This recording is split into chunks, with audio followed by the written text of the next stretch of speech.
저희가 잠깐 출장을 갔다 왔는데요. 베를린에 갔다 왔어요. 브이로그는 원래 창피함을 무릅쓰고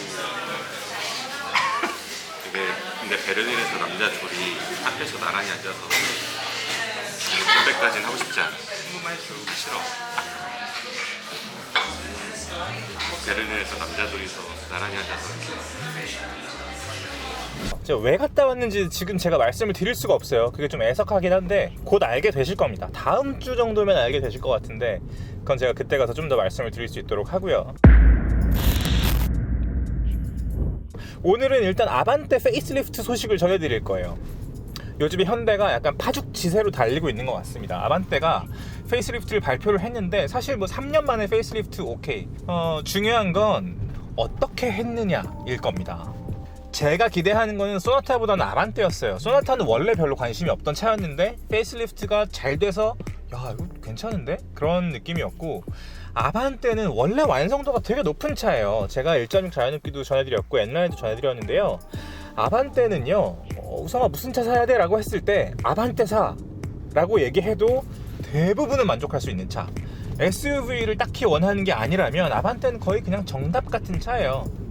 근데 그런 차가 이제 페이스리프트를 앞두고 있다고 하니까 저는 기대를 많이 했습니다. 그리고 공개된 그래픽을 보니까 기대를 벗어나지 않네요. 요즘에 현대 디자인 참 잘합니다. 인정할 건 인정하고 넘어가야겠죠. 우리가 자동차를 다루는 데 있어서 현대기아에 늘 좀 가혹한 게 있죠. 뭐 여러 가지 뭐 얘기만 나왔다 하면은 사실은 유튜브 업계에서는 현대기아를 좀 까야 구독자가 는다는 게 사실은 불문율이에요. 근데 사실 저는 많이들 느끼셨겠지만 언어를 그렇게 과격하게 쓰는 편이 아닙니다. 약간 섭섭하다 그래서 이거 막 그렇게 얘기하는 편도 아니고, 좋다 그래서 막 미쳤네 이런 표현을 쓰는 사람도 아니에요. 그냥 이건 이런 차라고 말씀드리는 걸 되게 좋아하고요. 그게 여러분들의 취향을 키우고 선택의 기준을 세우는 데에 확실히 도움이 되는 화법이라고 생각합니다. 그래서 그렇게 말씀을 드리고 있는 거고요. 그래서 그런 맥락에서 아반떼를 좀 더 말씀드리고 싶은데, 이번 아반떼는 예뻐졌어요. 지금까지의 현대 디자인에서 제가 마음에 안 들었던 부분은 되바라짐입니다. 한마디로 표현하자면 너무 좀 되바라졌다는 느낌이 들 때 저는 좀 멀리하고 싶어졌어요. 현대는 한국을 대표하는 대중차 브랜드죠. 대중 브랜드, 메인스트림이라고도 할 수 있고요. 이제 그런 브랜드에서 디자인을 좀 너무 과격하게 한다는 느낌을 계속 좀 받았었어요. 투싼도 그렇고 아반떼도 그렇고 소나타도 그렇고, 그죠?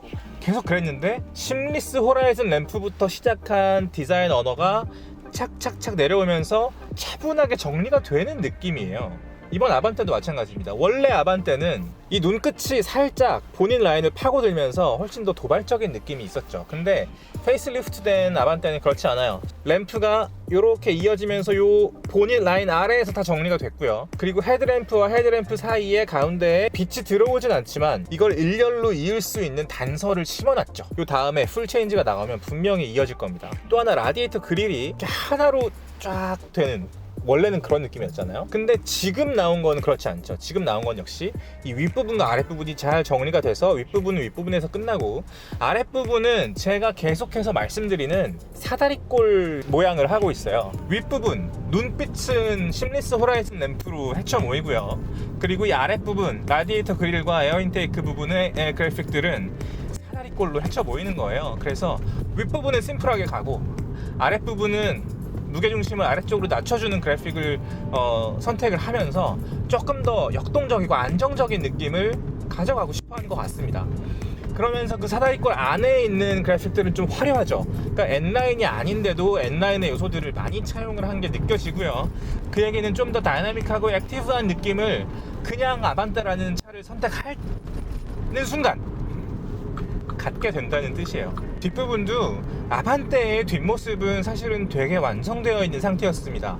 앞모습은 조금 도발적인 느낌이 있었다면 뒤에 엉덩이 부분은 가운데를 가로지르는 그래픽이 이미 있었고요. 그리고 양쪽에 작은 수직선이 있어서 큰 H를 그리고 있었죠. 리어 스포일러도 어느 정도의 규모를 가지고 있어서 아반떼라는 차가 되게 좀 이미 액티브한 느낌이었어요. 그런데 그 부분 역시 위아래로 정리를 잘 했죠.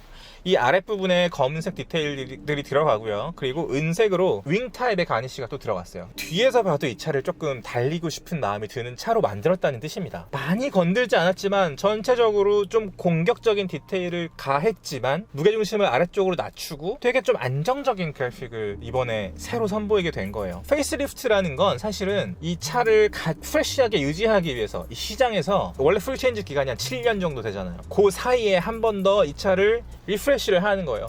시장에서 너무 오래된 차, 낡은 차처럼 보이면 호기심이 떨어지기 때문에 많은 부분을 바꾸지 않죠. 뭐 파워트레인을 추가한다거나 뭐 바꾼다거나 그러진 않지만 사소한 것들을 개선하고, 그리고 디자인은 얼굴이랑 엉덩이 중심으로 금형을 최대한 해치지 않는 범위 안에서 장식을 바꾸는 정도라고 이해하시면 좋을 것 같습니다. 그래서 옆모습은 또 많이 바뀌지 않죠. 옆모습을 손을 대려면 또 한참 손을 대야 되니까. 하지만 저 C필러 뒤에 그 부분에는 플라스틱으로 조금 더 약간 역동적인 무늬가 들어갔어요. 그러니까 이런 것들을 조합을 해보면 현대가 아반떼를 어떤 느낌으로 포지션하고 싶은지 좀 이해를 할 수 있죠. 심리스 호라이즌 램프 윗부분은 최대한 심플하게 가고, 이 아랫부분에 힘을 줘서 약간 액티브한 느낌, N라인에서 우리가 느낄 법했던 그런 다이나믹한 느낌들을 거기서 주고 있어요. 인테리어는 이미 완성되어 있는 상태였다고 저는 봅니다. 이 아반떼 인테리어 뭐 나쁘지 않았거든요.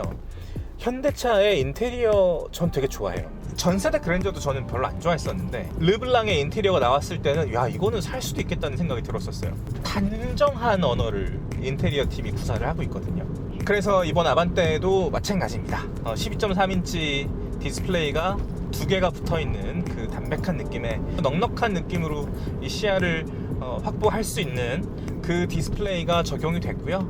마음에 들어요. 그래서 아반떼는 사실 준중형 시장을 이끌고 있는 차죠. 여전히 지금 출시된 지 뭐 3년이 지났는데도 순위 안에 계속 머물러 있고, 놀라운 건 뭐냐면 이 통계 같은 걸 좀 보면은요, 전 연령대에서 고르게 팔리고 있다는 게 되게 무서운 겁니다. 20대부터 50대, 60대까지 그냥 20%, 뭐 19% 그렇게 이제 구성이 돼 있거든요. 그러니까 젊은 사람들은 접근 가능한 가격, 그리고 역동적인 디자인, 그리고 상대적으로 넉넉한 크기, 뭐 이런 데서 매력을 느끼는 거고요. 40대 이상, 50대들도 다 가지고 있지만 가격이 저렴하고 그냥 평소에 타기에 모자람이 없는 크기이기 때문에 아반떼가 여전히 경쟁력이 있는 거예요. 대표적인 경쟁자는 역시 기아 K3일 거예요. 하지만 기아도 잘하는 게 있고 못하는 게 있습니다. 카니발과 소렌토가 쌍두마차처럼 이 브랜드를 이끌어가고 있긴 합니다만 준중형 시장에서는 아반떼를 이길 수 없습니다.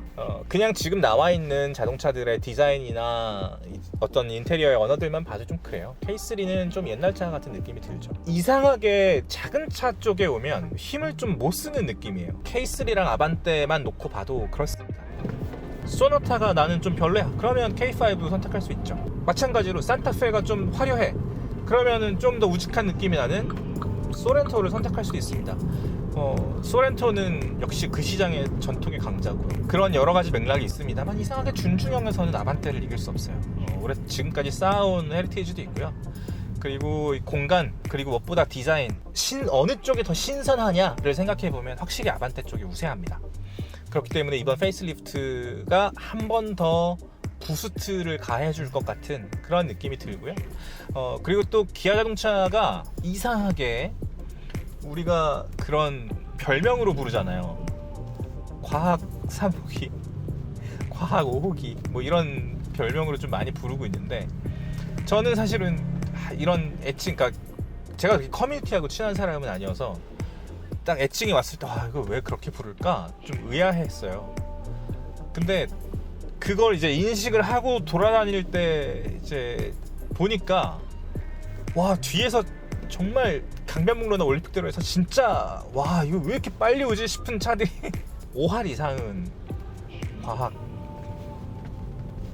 그랬거든요. 과학 5호기가 제일 많았던 것 같아요.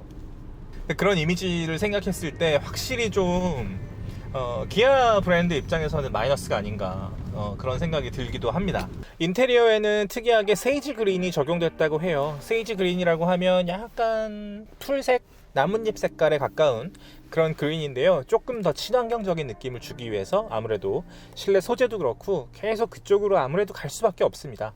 소재들도 뭐 PET, 펫병을 재활용한 카페트라거나 그리고 친환경적으로 만든 가공한 가죽이라거나 그런 식으로 계속 갈 수밖에 없는데, 이번에 아반떼 실내에도 보면 친환경적인 소재들이 두루두루 쓰여 있다는 걸 확인할 수 있고요.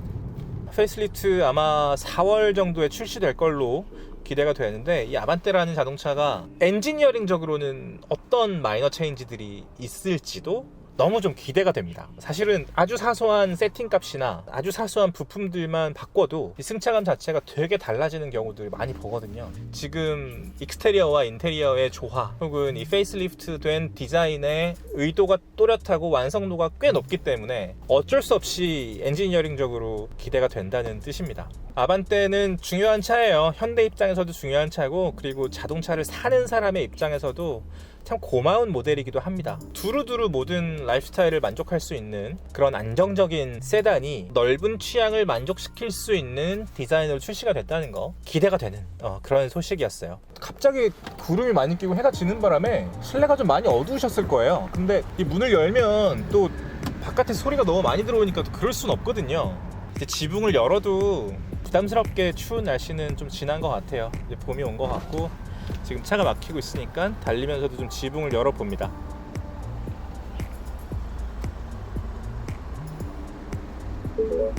시간이 소중한 우리를 위한 취향 공동체 더파크 정우성이었습니다. 구독과 좋아요, 댓글과 알림 설정 부탁드립니다. 감사합니다.